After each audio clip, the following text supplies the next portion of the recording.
بسم الله الرحمن الرحيم. الرحمن علم القرآن خلق الإنسان علمه البيان. الشمس والقمر بحسبان والنجم والشجر يسجدان والسماء رفعها ووضع الميزان ألا تطغوا في الميزان وأقيموا الوزن بالقسط ولا تخسروا الميزان والأرض وضعها للأنام فيها فاكهة والنخل ذات الأكمام والحب ذو العصف والريحان فبأي آلاء ربكما تكذبان. خلق الإنسان من صلصال كالفخار وخلق الجان من مارج من نار فبأي آلاء ربكما تكذبان. رب المشرقين ورب المغربين فبأي آلاء ربكما تكذبان. مرج البحرين يلتقيان بينهما برزخ لا يبغيان فبأي آلاء ربكما تكذبان. يخرج منهما اللؤلؤ والمرجان فبأي آلاء ربكما تكذبان. وله الجوار المنشآت في البحر كالأعلام فبأي آلاء ربكما تكذبان. كل من عليها فان ويبقى وجه ربك ذو الجلال والإكرام فبأي آلاء ربكما تكذبان. يسأله من في السماوات والأرض كل يوم هو في شأن. يسأله من في السماوات والأرض كل يوم هو في شأن فبأي آلاء ربكما تكذبان. سنفرغ لكم أيها الثقلان فبأي آلاء ربكما تكذبان. يا معشر الجن والإنس إن استطعتم أن تنفذوا من أقطار السماوات والأرض فانفذوا لا تنفذون إلا بسلطان فبأي آلاء ربكما تكذبان. يرسل عليكما شواظ من نار ونحاس فلا تنتصران فبأي آلاء ربكما تكذبان. فإذا انشقت السماء فكانت وردة كالدهان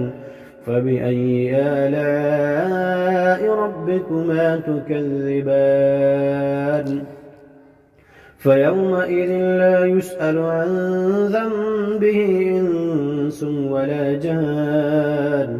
فبأي آلاء ربكما تكذبان. يعرف المجرمون بسيماهم فيؤخذ بالنواصي والأقدام فبأي آلاء ربكما تكذبان. هذه جهنم التي يكذب بها المجرمون يطوفون بينها وبين حميم آن فبأي آلاء ربكما تكذبان ولمن خاف مقام ربه جنتان فبأي آلاء ربكما تكذبان ذواتا أفنان فبأي آلاء ربكما تكذبان فيهما عينان تجريان فبأي آلاء ربكما تكذبان فيهما من كل فاكهة زوجان فبأي آلاء ربكما تكذبان متكئين على فرش بطائنها من استبرق وجنى الجنتين دان فبأي آلاء ربكما تكذبان فيهن قاصرات الطرف لم يطمثهن إنس قبلهم ولا جان فبأي آلاء ربكما تكذبان كأنهن الياقوت والمرجان فبأي آلاء ربكما تكذبان هل جزاء الإحسان إلا الإحسان فبأي آلاء ربكما تكذبان ومن دونهما جنتان فبأي آلاء ربكما تكذبان مدهامتان فبأي آلاء ربكما تكذبان فيهما عينان نضاختان فبأي آلاء ربكما تكذبان فيهما فاكهة ونخل ورمان فبأي آلاء ربكما تكذبان فيهن خيرات حسان فبأي آلاء ربكما تكذبان حور مقصورات في الخيام فبأي آلاء ربكما تكذبان لم يطمثهن إنس قبلهم ولا جان فبأي آلاء ربكما تكذبان متكئين على رفرف خضر وعبقري حسان فبأي آلاء ربكما تكذبان تبارك اسم ربك ذي الجلال والإكرام بسم الله الرحمن الرحيم إذا وقعت الواقعة ليس لوقعتها كاذبة خافضة رافعة إذا رجت الأرض رجا وبست الجبال بسا فكانت هباء منبثا وكنتم أزواجا ثلاثة فأصحاب الميمنة ما أصحاب الميمنة وأصحاب المشأمة ما أصحاب المشأمة والسابقون السابقون أولئك المقربون في جنات النعيم ثلة من الأولين وقليل من الآخرين على سرر موضونة متكئين عليها متقابلين يطوف عليهم ولدان مخلدون بأكواب وأباريق وكأس من معين لا يصدعون عنها ولا ينزفون وفاكهة مما يتخيرون ولحم طير مما يشتهون وحور عين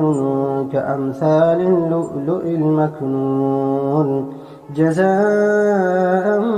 بما كانوا يعملون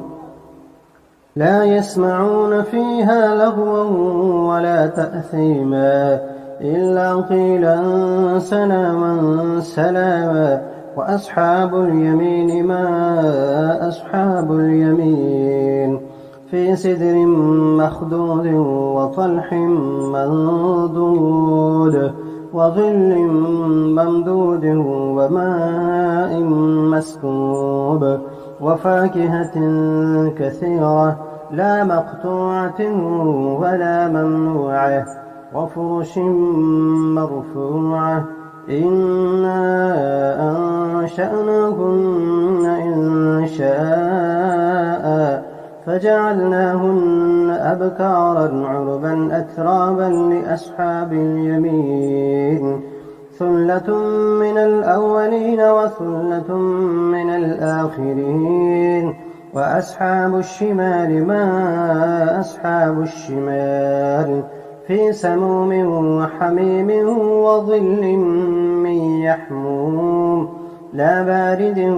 ولا كريم إنهم كانوا قبل ذلك مترفين وكانوا يصرون على الحنث العظيم وكانوا يقولون أئذا متنا وكنا ترابا وعظاما أئنا لمبعوثون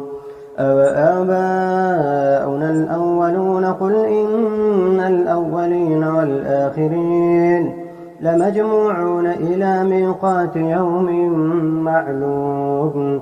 ثم إنكم أيها الضالون المكذبون لآكلون من شجر من زقوم فمالئون منها البطون فشاربون عليه من الحميم فشاربون شرب الهيم هذا نزلهم يوم الدين نحن خلقناكم فلولا تصدقون أفرأيتم ما تمنون أأنتم تخلقونه أم نحن الخالقون نحن قدرنا بينكم الموت وما نحن بمسبوقين على أن نبدل أمثالكم وننشئكم فيما لا تعلمون ولقد علمتم النشأة الأولى فلولا تذكرون أفرأيتم ما تحرثون أأنتم تزرعونه أم نحن الزارعون لو نشاء لجعلناه حطاما فظلتم تفكهون إنا لمغرمون بل نحن محرومون أفرأيتم الماء الذي تشربون أأنتم أنزلتموه من المزن أم نحن المنزلون لو نشاء جعلناه أجاجا فلولا تشكرون أفرأيتم النار التي تورون أأنتم أنشأتم شجرتها أم نحن المنشئون نحن جعلناها تذكرة ومتاعا للمقوين فسبح باسم ربك العظيم فلا أقسم بمواقع النجوم وإنه لقسم لو تعلمون عظيم إنه لقرآن كريم في كتاب مكنون لا يمسه إلا المطهرون تنزيل من رب العالمين أفبهذا الحديث أنتم مدهنون وتجعلون رزقكم أنكم تكذبون فلولا إذا بلغت الحلقوم وأنتم حينئذ تنظرون ونحن أقرب إليه منكم ولكن لا تبصرون فلولا إن كنتم غير مدينين ترجعونها إن كنتم صادقين فأما إن كان من المقربين فروح وريحان وجنة نعيم. وأما إن كان من أصحاب اليمين فسلام لك من أصحاب اليمين. وأما إن كان من المكذبين الضالين فنزل من حميم وتصلية جحيم. إن هذا لهو حق اليقين. فسبح باسم ربك العظيم.